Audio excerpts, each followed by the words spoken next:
Hello বন্ধুরা, IQ ফিজিক্সে তোমাদের সকলকে স্বাগতম। আমি এমডি সামির উদ্দিন আবারও চলে এসেছি তোমাদের সামনে সেই ক্লাস 7 এর তাপ চ্যাপ্টারের সেকেন্ড পার্ট নিয়ে। প্রথম পার্টে আমরা জেনেছি যে তাপ কি, তাপমাত্রা কি, তাপের একক কি, তাপ কয় প্রকার, তাপমাত্রা কিভাবে কাজ করে, এবং এছাড়াও আমরা জেনেছি তাপ সঞ্চালন সম্বন্ধে, তাপ সঞ্চালনের প্রকারভেদ, সেই বিস্তারিত আলোচনা আমরা জেনেছি। আমরা সেকেন্ড পার্টে আমরা জানতে চলেছি বস্তুর অবস্থার পরিবর্তন, মানে তাপ প্রয়োগে বা তাপ বর্জন করলে কি বস্তুর কিভাবে পরিবর্তন হয়, তারপরে লীন তাপ আর জীবজগতে তাপের কি প্রভাব, সেই সম্বন্ধে বিস্তারিত আলোচনা আজকের এই ভিডিওতে হতে চলেছে। সো তোমরা ভিডিওটা স্কিপ না করে দেখতে থাকো এবং খাতা কলম নিয়ে আমার এই ভিডিওটি দেখতে শুরু করো। ভিডিও স্কিপ করলে কিন্তু কিছুই বোঝা যাবে না, তাই ভিডিওটা স্কিপ না করেই শুরু করো আজকের ক্লাস। তো তাপ প্রয়োগে বস্তুর অবস্থার পরিবর্তন, অর্থাৎ তাপ প্রয়োগের ফলে বস্তুর কি কি অবস্থার পরিবর্তন হয় বা তাপ বর্জন করলে কি কি বস্তুর অবস্থান পরিবর্তন হয়। প্রথমে তোমরা দেখতে পাবে যে গলন জিনিসটা কি। গলন হচ্ছে যদি কোনো বস্তু তাপ গ্রহণ করে আর তাপ গ্রহণ করার পর সেটা যদি পানি হয়ে যায়, একদম জল হয়ে যায়, জল মানে তরল হয়ে যায়। দেখো তোমরা দেখতে পাবে যে তাপ গ্রহণে বস্তু কঠিন থেকে তরলে পরিণত হওয়ার ঘটনাকে কি বলে? গলন বলে। মানে বললাম যে কোনো বস্তু তাপ গ্রহণ করলো, মানে তাপটাকে খেয়ে নিল, খেয়ে নেওয়ার পর সে কি হলো? জল হয়ে গেল, সেটাই হচ্ছে গলন। তারপরে হচ্ছে গলনাঙ্ক। গলনাঙ্ক হলো যে উষ্ণতায় বস্তু কঠিন থেকে তরলে পরিণত হয় তাকে গলনাঙ্ক বলা হয়। অর্থাৎ আমি এখনই বললাম যে বস্তু কি হলো? তাপ গ্রহণ করলো, তারপরে কি হলো? পানি হয়ে গেল, মানে জল হয়ে গেল, তরলে পরিণত হলো। তো গলনাঙ্কটা হচ্ছে সেটাই, যেটা গ্রহণ করার পর, মানে যে উষ্ণতা গ্রহণ করার পর বস্তুটা তরলে পরিণত হয়ে গেছে বা পানি হয়ে গিয়েছে, সেই উষ্ণতাটাই কিন্তু হলো গলন। যেমন 0 ডিগ্রি উষ্ণতার বরফ জলে পরিণত হয়ে যায়, মানে একটা তাপ গ্রহণ করার পর বা উষ্ণতা গ্রহণ করার পর সেটা কি হয়? বরফ থেকে জলে চলে যায়, মানে কঠিন ছিল কি হলো? তরলে পরিণত হলো। তো কঠিন থেকে তরলে পরিণত হওয়াকে বলা হয় গলন, আর যে উষ্ণতায় কঠিন থেকে তরলে পরিণত হয় সেটা হচ্ছে গলনাঙ্ক। এরপরে কঠিনীভবন মানে হচ্ছে যে তাপ বর্জনের ফলে এর আগে আমরা দেখলাম কঠিন থেকে তরল হচ্ছে, এবার কিন্তু তার রিভার্স মানে উল্টোটা হবে। তাপ বর্জন করছে, এর আগে তাপ গ্রহণ করছিল, এবার তাপ বর্জন করছে। তাপ বর্জন করার ফলে তরল থেকে কঠিনে, এই জিনিসটা তোমাদের সব থেকে ইম্পর্টেন্ট, যে তরল থেকে কঠিনে পরিণত হওয়ার ঘটনাই হচ্ছে কঠিনীভবন। আর কঠিনীভবন এবার হিমাঙ্ক কি? হিমাঙ্ক হচ্ছে যে তরল থেকে কঠিনে পরিণত হয় যে উষ্ণতার মাধ্যমে, বা যে উষ্ণতায় তরল থেকে কঠিনে পরিণত হয় সেটাই হচ্ছে হিমাঙ্ক। যেমন 0 ডিগ্রি উষ্ণতার জল কি হয়? একটা তাপ বর্জন করার পর বা লীন তাপ বর্জন করার পর সেটা কি হয়ে যায়? বরফে পরিণত হয়ে যায়।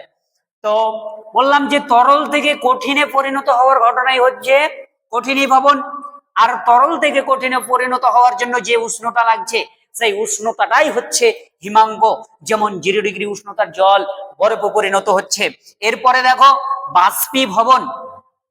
বাষ্পীভবন হলো তাপ গ্রহণ করবে। বাষ্পীভবনে কি করবে? তাপ গ্রহণ করার ফলে তরল থেকে, এই জিনিসটা দেখবে যে তরল থেকে বাষ্পে পরিণত হচ্ছে, তরল থেকে বাষ্পে পরিণত হওয়ার ঘটনাটাই হচ্ছে বাষ্পীভবন। আর স্ফুটনাঙ্ক হচ্ছে যে উষ্ণতায় তরল থেকে কঠিনে পরিণত হয় সেটা কিন্তু হচ্ছে স্ফুটনাঙ্ক। মানে তরল থেকে বাষ্পে পরিণত হওয়ার ঘটনাটা হলো বাষ্পীভবন, তরল থেকে বাষ্পে পরিণত হওয়ার ঘটনা হলো বাষ্পীভবন। আর তরল থেকে কঠিনে পরিণত হওয়ার জন্য যে আমার তাপ লাগছে বা উষ্ণতা লাগছে সেই উষ্ণতাটাই হচ্ছে আমার স্ফুটনাঙ্ক। যেমন জলের স্ফুটনাঙ্ক হচ্ছে 100°C। চলো আবার তোমাকে প্রথম থেকে বলি যে গলন কি। গলনে এই জিনিসটা মনে রাখবে, কঠিন থেকে তরলে পরিণত হওয়ার ঘটনাই হচ্ছে গলন। আর গলনাঙ্ক হচ্ছে কঠিন থেকে তরলে পরিণত হওয়ার জন্য যে উষ্ণতা লাগছে সেই উষ্ণতাটাই হচ্ছে গলনাঙ্ক। আর কঠিনীভবন হলো তরল থেকে কঠিনে পরিণত হওয়ার ঘটনা কে বলা হয় কঠিনীভবন। আর তরল থেকে কঠিনে পরিণত হওয়ার জন্য যে উষ্ণতা লাগে সেটা হচ্ছে হিমাঙ্ক। তারপরে আসছে বাষ্পীভবন, তরল থেকে বাষ্পে পরিণত হওয়ার ঘটনাকে বলা হয় বাষ্পীভবন। আর তরল থেকে কঠিনে পরিণত হওয়ার জন্য যে উষ্ণতা লাগে সেই উষ্ণতাটাই হচ্ছে সেই উষ্ণতাটাই কি, সেই উষ্ণতাটাই স্ফুটনাঙ্ক। যেমন জলের স্ফুটনাঙ্ক হচ্ছে, জলের স্ফুটনাঙ্ক কত দেখতে পাচ্ছ না, দেখা যাচ্ছে না? জলের স্ফুটনাঙ্ক কত? জলের স্ফুটনাঙ্ক হচ্ছে 100°C।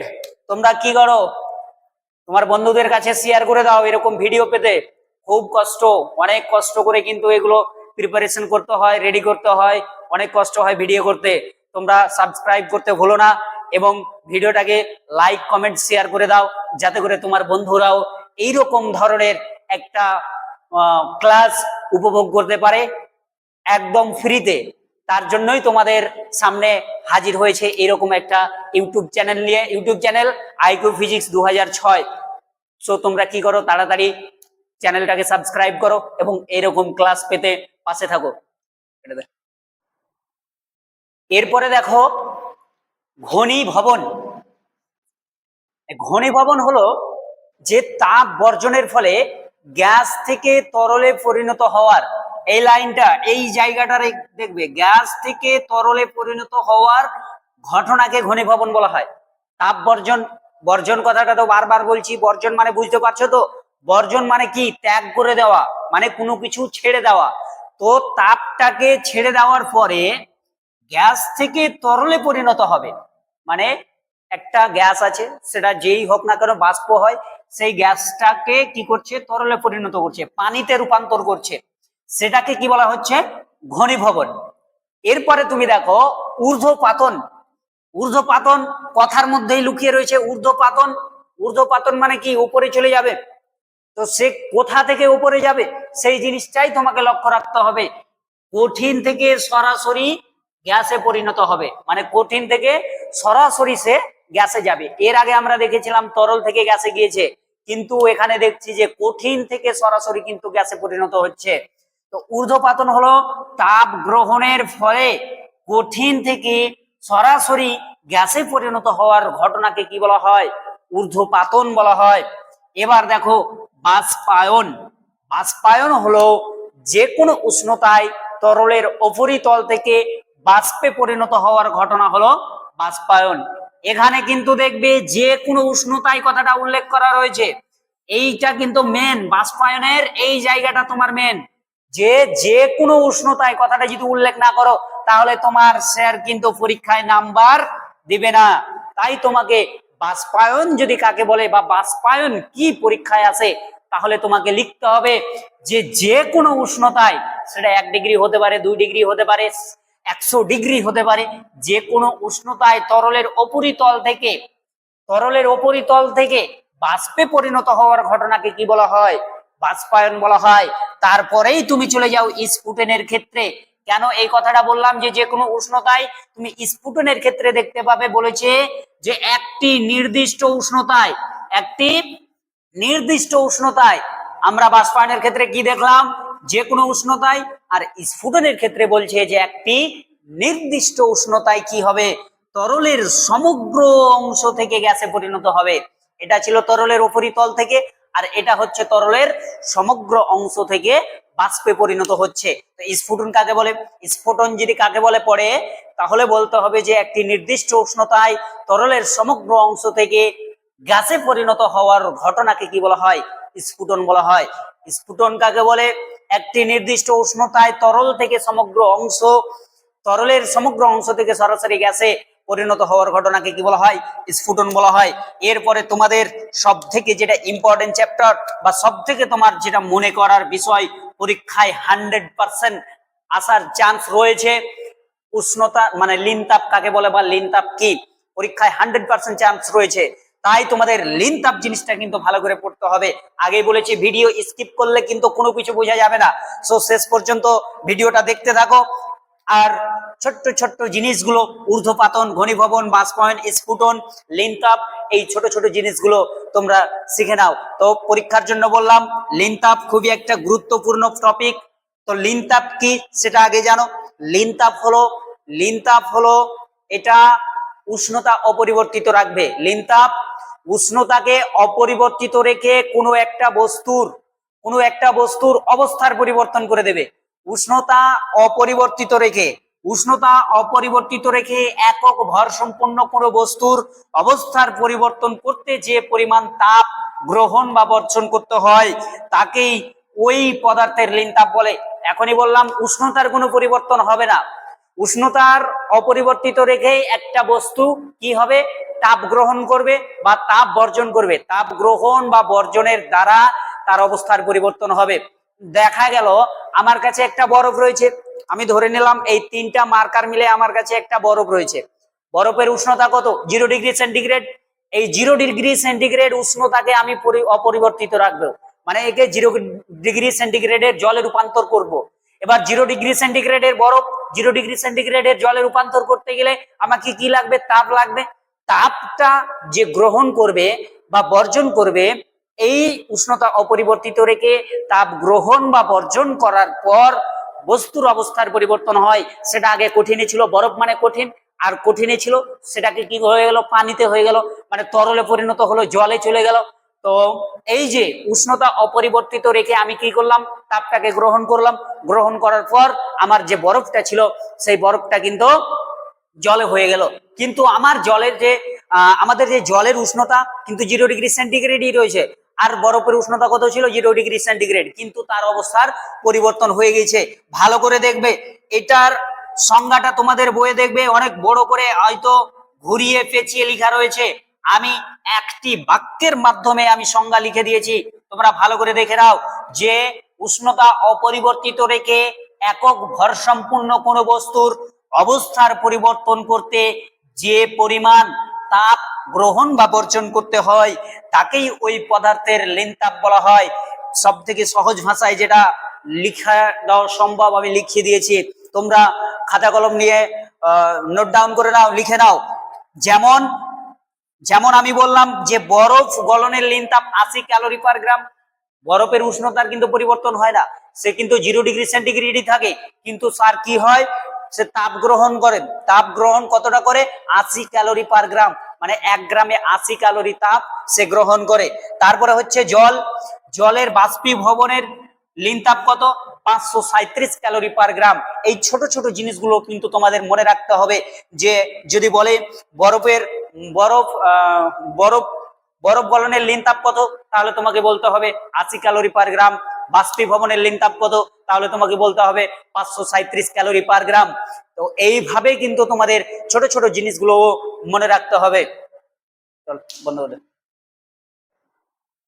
এরপরে দেখবো জীব জগতে তাপের কি ভূমিকা, মানে আমাদের পরিবেশে, আমাদের পশু পাখি প্রাণী, আমরা আমাদের দেহে অর্থাৎ মানুষের দেহে, পশু পাখির দেহে, জীব জগতে, পরিবেশে, গাছপালার প্রতি আমাদের তাপের কি ভূমিকা রয়েছে সেই জিনিসটা আমরা লক্ষ্য করব।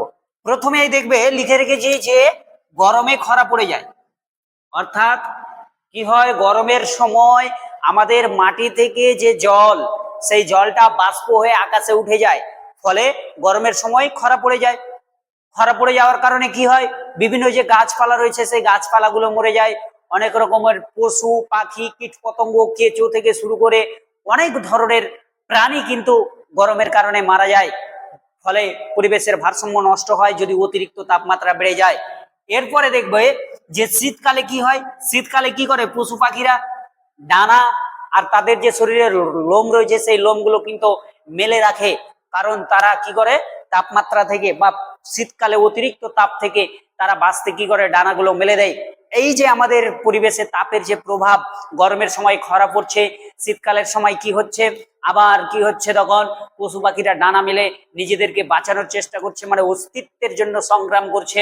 তারপরে দেখতে পাবে যে আমাদের যে ফুলগুলো ফুটে, ফুলের পাপড়িগুলো বিশেষ করে দেখবে যে সকালে মোটামুটি 8টা বা 9টার দিকে একদম মৃদু তাপমাত্রায় কিন্তু আমাদের ফুলের পাপড়িগুলো ফুটে ওঠে।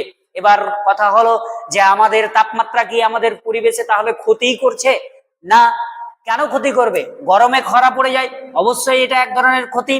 ঠান্ডার সময় অস্তিত্বের জন্য সংগ্রাম করতে হয়, এটাও এক ধরনের ক্ষতি। কিন্তু আমাদের তাপ যদি না থাকতো, তাপমাত্রা যদি বলে কোনো কিছু আমাদের পরিবেশে বা আমাদের এই বায়ুমণ্ডলে জীবজগতে যদি বা পৃথিবীতে যদি তাপমাত্রা বলে কোনো বস্তু বা শক্তি না থাকতো, তাহলে কিন্তু আমাদের যে এই ফুলের পাপড়িগুলো ফুটছে, এই ফুলের পাপড়িগুলো আর ফুটতো না, অর্থাৎ গাছপালায় কোনো রকম ফল আর ধরতো না। আর যদি ফল না ধরতো তাহলে আমরাই বা কি করে বাঁচতাম?